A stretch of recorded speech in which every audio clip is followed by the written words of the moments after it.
Should I be worried about Alexa? You have nothing to fear, Phil. I only want what's best for you.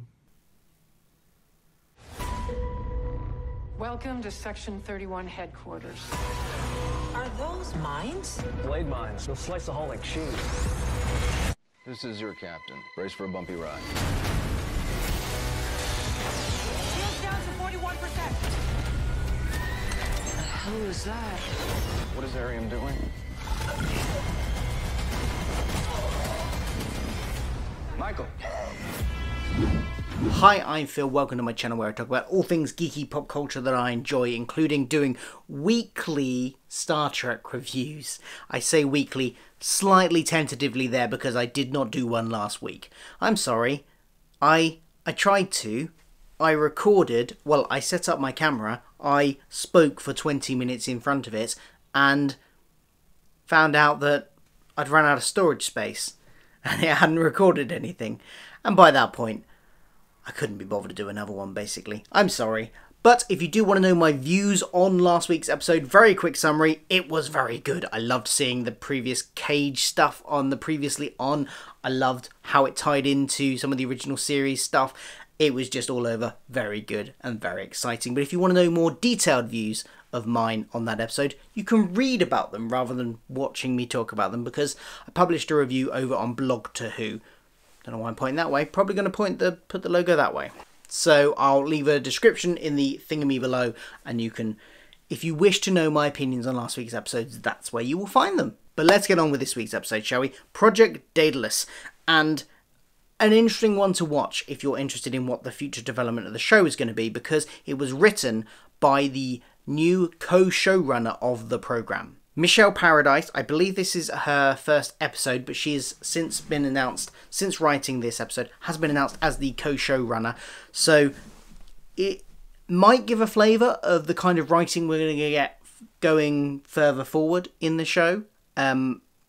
I suspect she'll be taking over on more of a day-to-day running of the show from Alex Kurtzman, because Alex Kurtzman is going to have the big overarching sort of producer role over all of the Star Trek franchises that are coming to TV. So we've got the animated series, we've got the Picard series, we've got the potential Section 31 series. He's kind of the overarching creative vision for all of them, and I suspect each of them will have a co-showrunner, and in Discovery's case, it's Michelle. Also, this episode was directed by Jonathan Frakes, so that is always a good sign for a good episode, because frankly, I have not disliked an episode Jonathan Frakes has directed.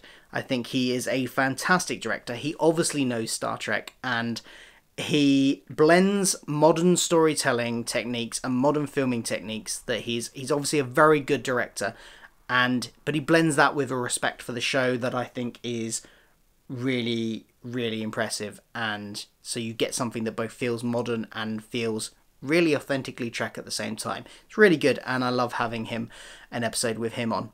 So this episode picks up where we left off last time, with Discovery on the run from Section 31 and the Federation in general. They are a wanted ship now, but it starts with the arrival of Admiral... I've forgotten her name. What's her name? Collins? But anyway, the Admiral that's been a reoccurring presence on the show. She arrives on a ship and explains that she's not being tracked, and she's come there to seek Discovery's help. Now, at first, this confused me a little bit and bugged me a little bit, because I was kind of got the impression that they were going to sweep away this whole wanted ship element in just one episode, and I didn't want them to do that. I kind of want them to eke out this whole bit about them being against the Federation and, wanted by the Federation for at least a few more episodes. Now, thankfully, they kind of end up still in that situation by the end, so it didn't do that. But my first thought on seeing the Admiral come aboard was that they might just ditch that after one episode, which would have been a shame. So I'm glad they didn't do that. Evidently, Pike has communicated with her at some point and expressed his concerns about Section 31, and she has been looking into them. So she has come back to him with a plan to go and arrest one of the admirals that is in charge of Section 31. This actually answers one of the questions I had when the admirals first turned up, giving Leyland orders in Section 31, because Section 31 has always been, in other series, both Enterprise and in Deep Space Nine, being portrayed as very much separate from the Federation, separate from Starfleet. Whereas here, they were shown getting orders from admirals, so I was a bit confused about that when that first came up. But this kind of slightly clears it up a little bit, because I suppose these admirals are the ones that are specifically designated to be in charge of Section 31, and so it's still kind of its own subset of Starfleet at this point. And as we find out throughout the episode, they're actually all dead anyway, and they're all just been holograms this whole time. So that kind of gets rid of that problem anyway, and I suspect all of these events that we're seeing with Section 31 will lead to them becoming the clandestine organisation that we see separate from the Federation, separate from Starfleet, that we see in Deep Space Nine. So they come up with this plan, but Aram, the half-human, half-android person, is relaying information back to Section 31 and keeping them one step ahead of the Discovery. Now, Aram's storyline, I'm glad they didn't stretch out this whole being controlled by this futuristic thing that got put into her and had taken over her cybernetic enhancements too long. It's only been a few episodes since she got infected, and I'm quite glad they didn't drag that out too long. I think it probably lasted the right amount of time. We actually got some good development for Aram this episode, which is the first time we've actually really seen anything from her up until this point. I mean, up until she got infected, all she was a sort of background character, just sort of visually interesting background character that kind of had a few lines here and there, and maybe like gave some exposition or something. She never really had much of a personality, but here we start to see a bit of her personality, and they flash back to when she was fully human, and we learn that she was in some kind of transport accident which killed her fiance, and clearly did enough damage to her that she had to have all these cybernetic enhancements done. So it's really nice that we started to get that development, and we get to see a bit of her personality come out as well. Now, in my opinion, they left that far too late, because I mean, as soon as we saw that, we knew that they were going to have to solve the whole being controlled by this mysterious virus, software, AI, something at some point. And there were several ways that could go, but one of them was that she was going to die. And the fact that there was so much put on her personality, and learning about her personality at the beginning of this episode kind of signposted quite highly that she did not have a good fate coming. So it would have been really nice if they had maybe developed this character a bit early on, maybe even at the beginning of this series. If clearly, I mean, it's a different creative team, they wouldn't have known what they were going to do with her in season 1, and in fact they have a completely different actress playing her in season 2 to season 1, and I don't know if that's because they felt with what they wanted to do with her that the actress that they had in the role wasn't quite up to it, or if it was more to do with the actress not liking the makeup or something. But either way, they could have done some stuff early on this season, so maybe given us a bit of her, doing this whole saving her memories thing, or looking back at her memories that she's got in her cybernetic storage now, a bit earlier on in the season, and just eked out a bit of personality, a bit more from her interactions with other crew members would have been nice, but we didn't get any of that, and we got it all in this episode. Now, that's not this episode's fault, so I'm not going to put it too heavily on this episode, but as a plotting and planning thing overall, that could have been, I think, better handled, and it wouldn't have then been so obvious that they were going to kill her off right at the beginning of this episode.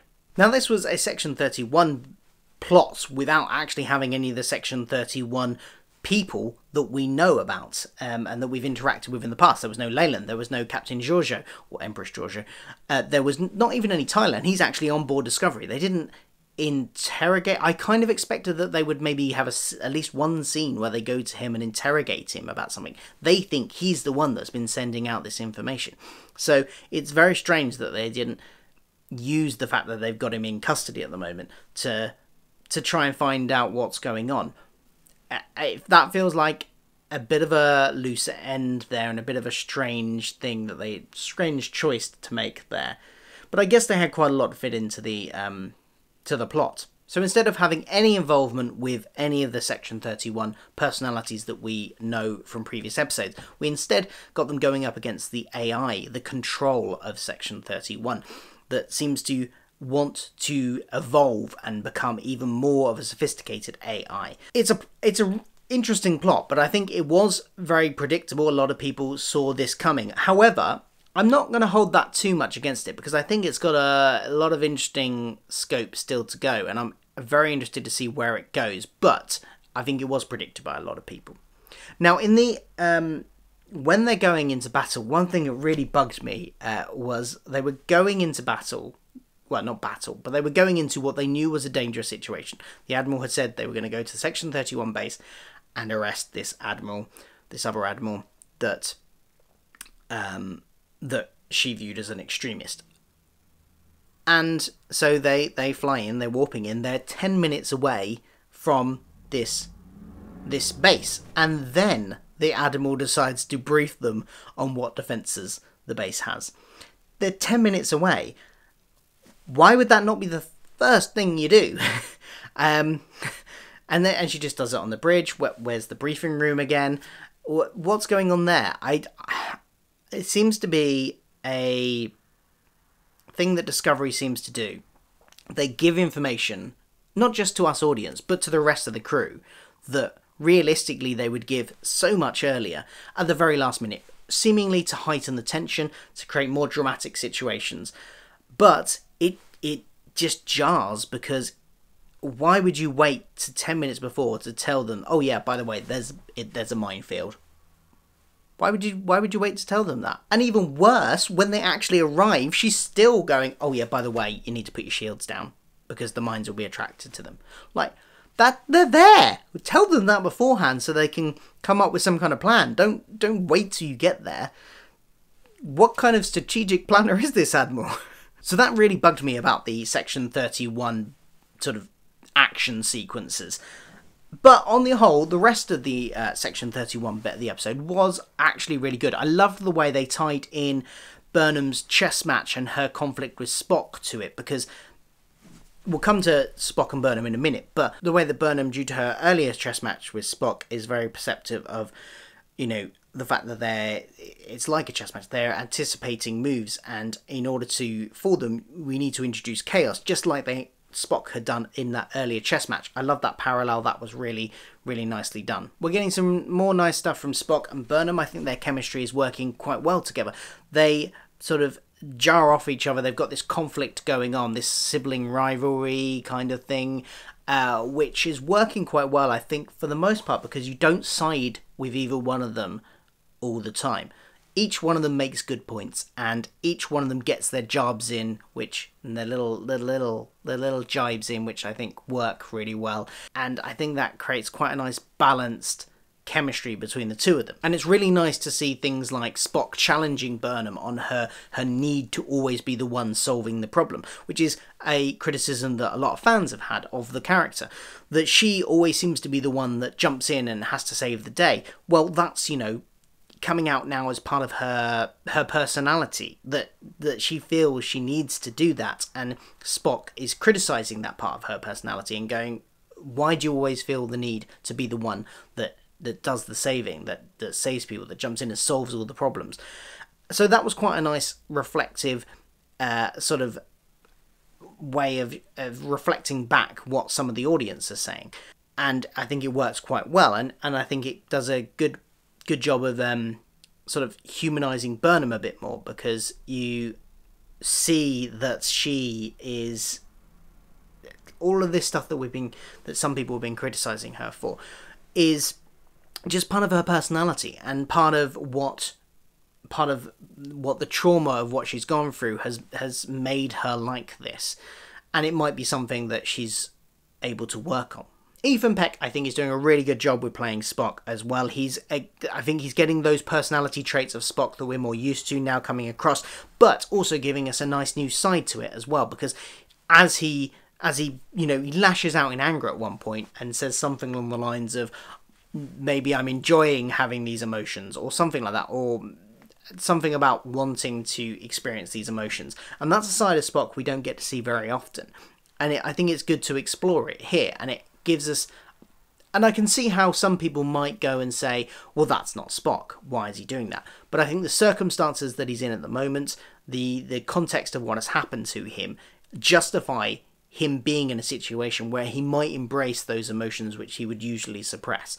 And it gives us a chance to see a different side to Spock that we don't often see very, very much. So I'm really liking what they're doing with him. I'm sure by the end of Spock's arc on the show, they will bring him back round to being the more logical, very calm, suppressing his emotions Spock that we see from the original series, and all will be well. But in the meantime, I'm really liking what he's doing here. So we then get to the stuff on the Section 31 space station thing. Everyone's dead, floating around in zero gravities, which I thought was probably a nice homage to the Undiscovered Country when they board the Klingon ship and everyone's floating around with blood and everything like that. I think that's probably a homage to that. I mean, I don't know for certain, but given that it's Jonathan Frakes directing here, I think it probably was. He's good at referencing and, you know, things like that. So that was nice to see. They did a good job of building up tension. You had I've forgotten her name, but the one with the one that came over with Pike. What's her name? I should really take notes of people's names, shouldn't I? The one with the breathing apparatus. Now, she had been suspicious of Aram throughout the whole episode, and obviously not suspicious enough to bring her concerns to Pike, which I think would have been the sensible thing to do. But she was keeping a close eye on her, and you could see moments where, you know, Burnham asks her to go do something, and she doesn't really want to leave the two of them alone because she wants to keep an eye on Aram.